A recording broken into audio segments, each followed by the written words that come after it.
Assalamualaikum warahmatullahi wabarakatuh. Saya Agus Karto, Ketua Garda Mencegah dan Mengobati GMDM Kabupaten Tangerang.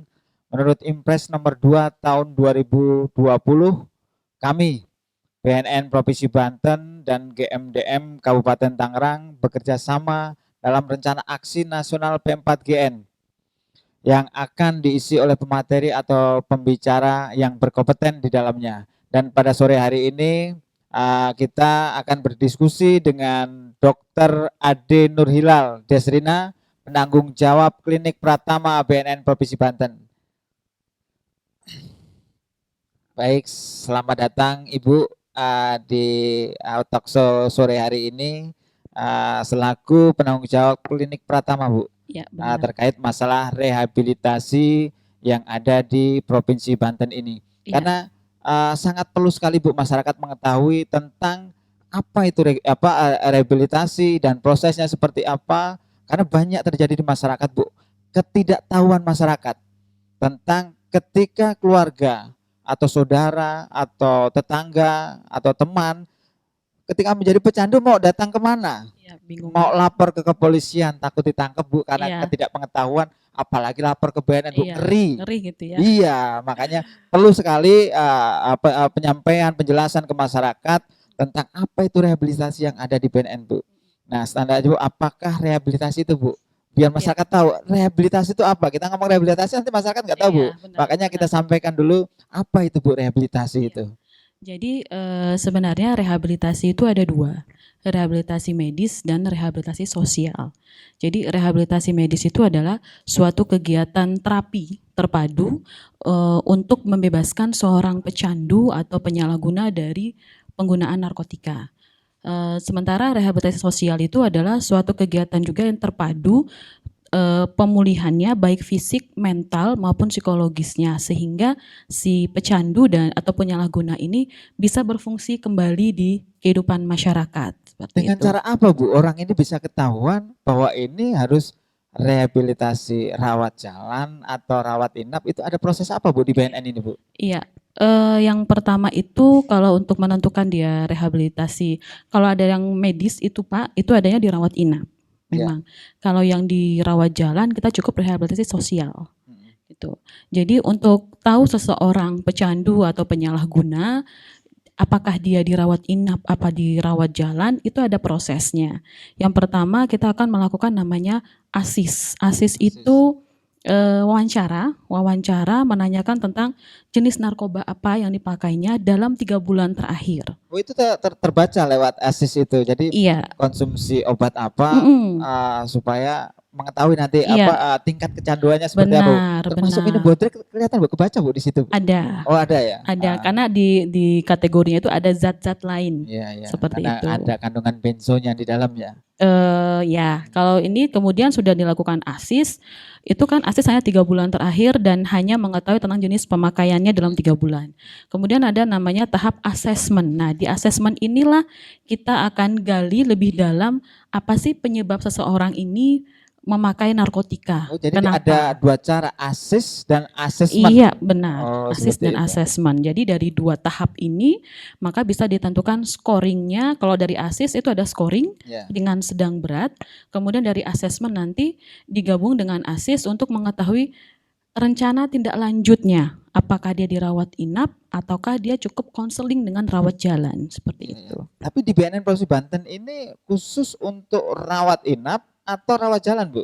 Iya, yang kita punya untuk sementara ini Pak Agus hanya klinik Pratama, jadi hanya rawat jalan. Yang namanya rawat jalan berarti kategorinya sampai sedang saja. Gitu. Jadi tapi kalau ketika di asesmen itu tingkat kecanduannya tinggi, berarti dari BNN Provinsi Banten ini biasanya untuk dirujuk biasanya kemana itu? Kita lakukan rujukan ke Lido, di Balai Besar Lido, kemudian di Kalianda, di Loka Rehabilitasi Kalianda Lampung. Di Banten ini ada berapa Bu kira-kira yang sudah masuk dalam rehab, baik yang rawat jalan ataupun sampai di rawat inap? Datanya ada itu Bu? Data ada, Itu kalau yang tahun lalu kita itu ada sekitar yang kita rawat jalan itu ada 112 orang. Kemudian dirawat inap itu terbagi antara balai rehab, balai besar sama loka itu ada sekitar 6 atau 8 orang. Seperti itu. Kalau untuk sekarang data masih 30 orang untuk yang rawat jalan.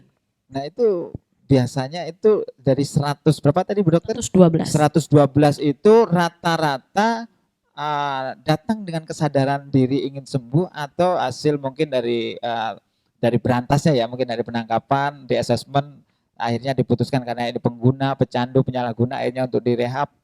Itu dari laporan pribadi atau emang dari penangkapan itu Bu? Alhamdulillah tahun 2019 voluntary kita meningkat jadi 72 orang yang sebelumnya agak susah untuk datang Ya. sendiri.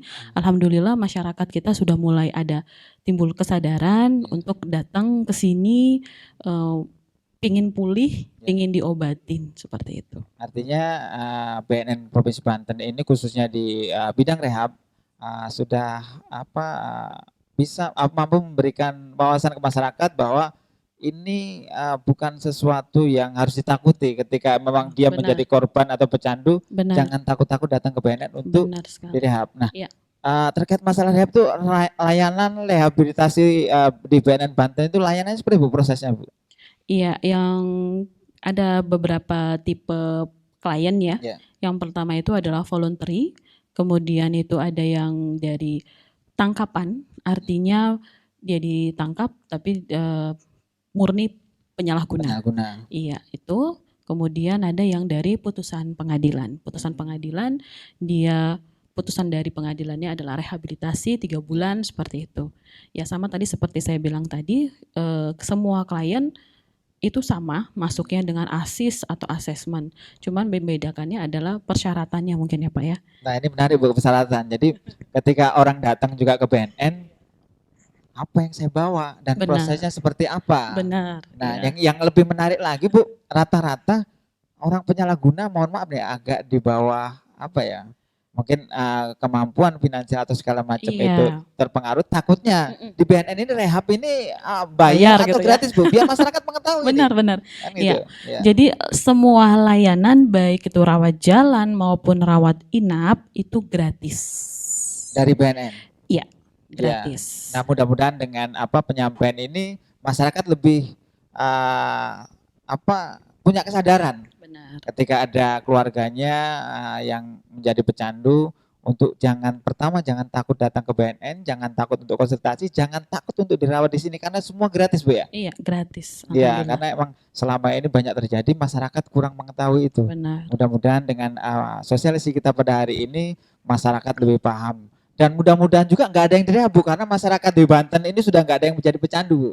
Gitu. Iya kan gitu. Selama masih ada di rehab berarti masih ada narkoba. Iya. Insya Allah dengan kerja maksimal BNN Provinsi Banten, masyarakat makin sadar supaya tidak menjadi pecandu narkoba apalagi pengedar Bu kan itu.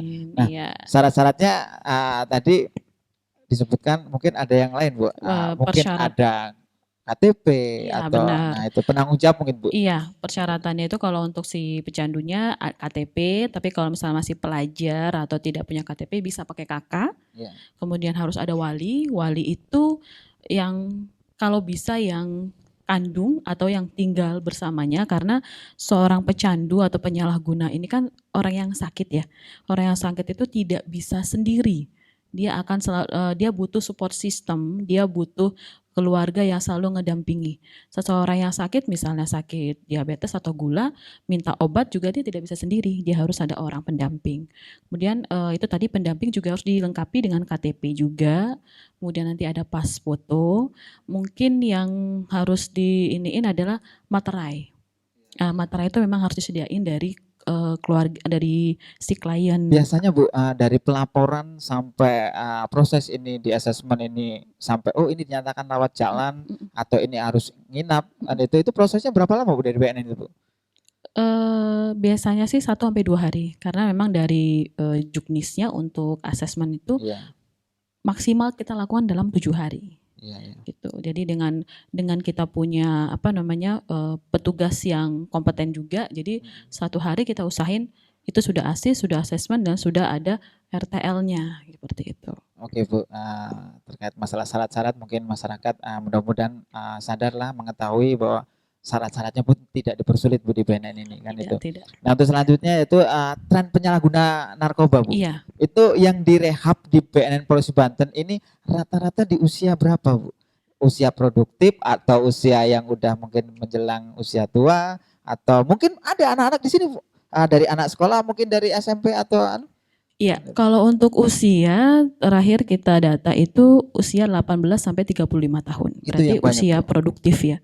Usia produktif. Tapi tidak menutup kemungkinan juga kita punya data bahwa anak sekolah. Tren untuk tahun 2019 itu anak sekolah. Sangat banyak. Iya, anak sekolah itu yang banyak pemakaian yang psikotropika, obat-obatan.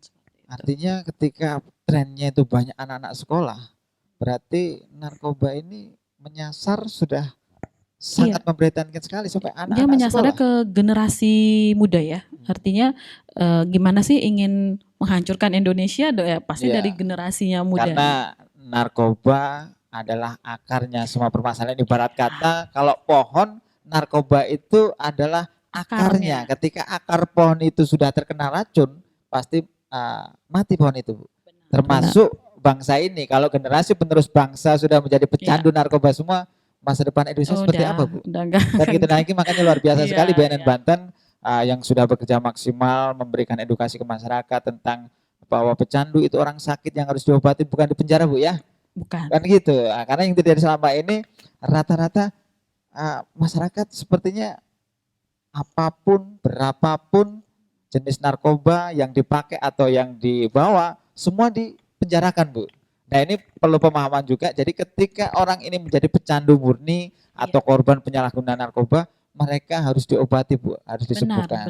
Benar harus memang diobati. Dari rehab sendiri Bu, ada nggak ini pelatihan-pelatihan ataupun dari bimbingan binaan untuk ketika pecandu ini sudah dinyatakan sembuh setelah direhab, ketika dikembalikan ke masyarakat dibekali apa itu kira-kira? Jadi di rehabilitasi itu tidak hanya rehabilitasi saja, tetapi ada rehabilitasi berkelanjutan. Artinya setelah rehab ada pasca rehabilitasi. Setelah pasca rehabilitasi ada namanya rawat lanjutnya. Di dalam pasca rehabilitasi lah itu kita berikan pembimbingan lagi, berikan penguatan lagi, baik itu dari seminar, kemudian vokasional seperti itu. Nanti yang dirawat lanjut kita juga masih mengawasi, artinya petugas home visit. Nah, untuk mengetahui seberapa jauh sih dia pulihnya seperti itu. Berarti setelah pulang pasca rehab itu ada pelaporan juga Bu Mas Yan? Iya. Ke BNN, ke bagian rehab? Kita yang datang. Oh, kalau yang sudah luar selesai biasa pasca. Sekali, ya. Gitu. Jadi mengetahui langsung kondisi yang ketika kembali ke tengah-tengah masyarakat. Dan biasanya Bu, kalau di rehabilitasi itu berapa bulan untuk rawat jalan atau berapa bulan untuk yang rawat inap? Standarnya dari BNN. Dan yang menyatakan sembuh itu dari apa? Kan gitu. Kalau di yang rawat, yang jelas yang rawat inap itu untuk di Lido itu 6 bulan. 6 bulan. 6 bulan. Itu pertanyaannya sembuh nggak sembuh 6 bulan pulang atau gimana itu? Itu tetap dievaluasi lagi seperti itu. Nah, kalau dirawat jalan setiap berapa lamanya seseorang untuk dirawat itu tergantung dari performa atau perubahan perilaku. Karena kan pecandu ini yang dirusakkan adalah 3P ya Pak ya. Ada perilaku, ada perasaan, sama pikiran. Jadi nanti kita di dalam rehabilitasi itu bagaimana kita mengajarkan perilaku yang baru. Ya, mengajarkan untuk perubahan mindset, perilaku pikirannya. Jadi kalau nanti kita lihat dia sudah ada perubahan, kemudian dia sudah mampu berfungsi sosial, baru bisa dikatakan sembuh. Pulih, kalau dalam narkoba itu tidak ada kata sembuh. 100% nggak bisa. Pulih. Iya. Karena dia ini adalah suatu penyakit otak kronis. Dan di bagian rehab di BNN ini Bu, di dalamnya itu rehab kan orang diberi kesibukan Bu ya, supaya selalu berpikir positif dan selalu melakukan kegiatan-kegiatan positif. Di dalam rehab itu, proses rehab itu ada pelatihan-pelatihan apa Bu, dan siapa saja mengisi pelatihan-pelatihan itu? Kalau dalam dirawat saya bercerita tentang rawat jalan ya Ya, Pak ya. ya. Kalau di rawat jalan itu ada namanya konseling individu ataupun konseling kelompok. Ya. Dalam kelompok itu kita akan biasanya akan membahas suatu topik di mana butuh pemikiran dari si kliennya. Kalau untuk pelatihan-pelatihan banyaknya di pasca rehabilitasi, Pak. Pasca rehab. Iya, Iya. di pasca rehabilitasi.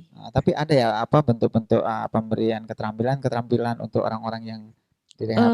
Tapi itu yang khusus untuk rawat inap berarti. Kalau dirawat inap iya, untuk pasca rehabilitasi rawat inap iya. Kemarin pun beberapa tahun yang lalu juga untuk pasca rehab di BNNP Banten juga ada.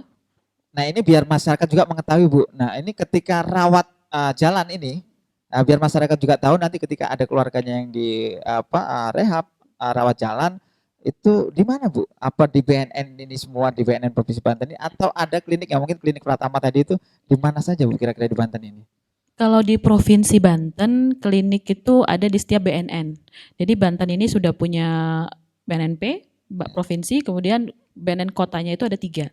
Cilegon, Tangerang Selatan sama Kota Tangerang. Jadi di setiap masing-masing BNN itu sudah ada klinik Pratamanya. Jadi rawat jalannya tetap di klinik Pratama yang berlokasi di kantor BNN Provinsi Banten. Jadi nggak seharusnya semua masuk ke BNN Provinsi Banten ya, diperwakilan di BNN kota kabupaten Bu ya. Iya benar. Gitu ya.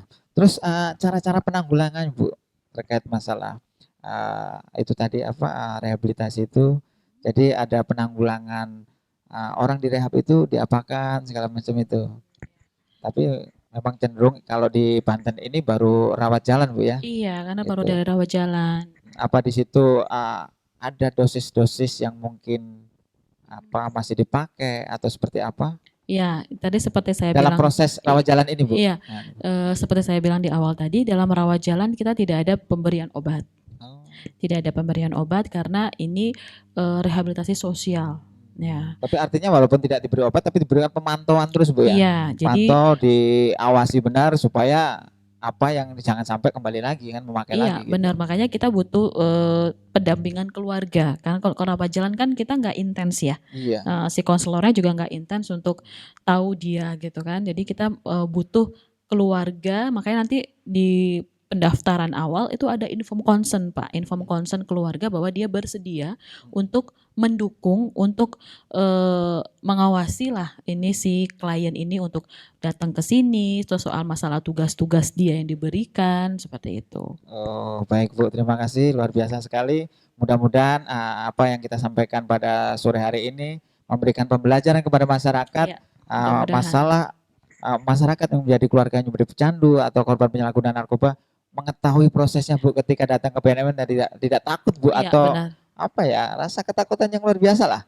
Nah mungkin Bu pesan terakhir Bu, pesan-pesan terakhir dari Bu Dokter untuk masyarakat, jadi himbauan kepada masyarakat ketika anaknya keluarganya menjadi pecandu, ajakan atau gimana supaya mau datang ke BNN Provinsi Banten untuk diobati dengan prosesnya segala macam itu Bu, pesan-pesannya.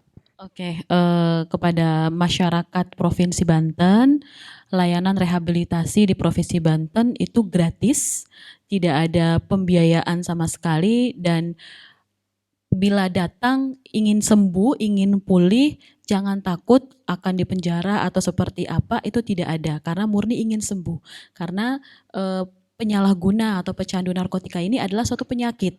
Yang namanya penyakit harus dipulihkan, harus diobatkan gitu. Baik, terima kasih penjelasan dari Bu Dokter. Untuk masyarakat Banten khususnya, kalau ada keluarga atau masyarakat yang menjadi pecandu narkoba, penyalahguna narkoba, jangan segan-segan Bu ya, atau jangan takut-takut untuk datang ke BNN untuk konsolidasi ataupun minta untuk direhab. Nanti dengan prosedur atau proses atau persyaratan-persyaratan yang ada di BNN Provinsi Banten ini. Dan syaratnya tidak susah, tidak berbelit-belit, yang lebih lagi bahwa semuanya gratis ya Bu ya. Mungkin dikatakan berobat ke klinik lebih enaknya gitu, karena kan BNN kayak gimana gitu ya, ke klinik Pratama BNN Provinsi Banten. Baik, sekali lagi terima kasih Dr. Ade Nur Laila Desrina, penanggung jawab klinik Pratama BNN Provinsi Banten. Terima kasih Bu, moga manfaat buat kita semua. Amin.